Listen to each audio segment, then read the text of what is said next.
Ruto hawezi kushinda uchaguzi unaokuja kwa ajili hajui Mwenyezi Mungu. Na wale mabishop walimekuwa na yeye karibu 8. Wale walijaribu kuchukua pesa zake. Wote Mungu alichukua. If you know them. So he's not a man of God.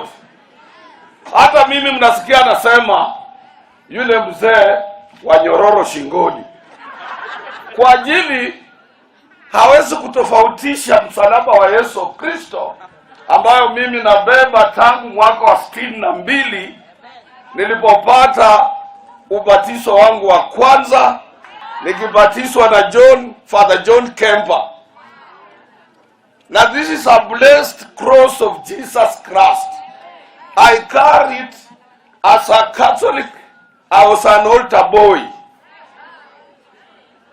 Na hii ni dhihirisho ama thibitisho ya uhusiano wangu na Mwenyezi Mungu. Na Ruto haelewi, anasema hii ni nyororo. And for that matter, hii nyororo na picha na kielelezo cha Yesu Kristo ambaye aliubeba huu msalaba akisaidiwa na Simon Peter, peke yake imetosha kuangusha William Samoei Ruto kura. Alipokuwa Hague, nilibeba rosari nikampatia, akatupa hiyo rosari kando. Anajipiga kifua, anasema vile atakavyotengeneza serikali hamjui Mwenyezi Mungu.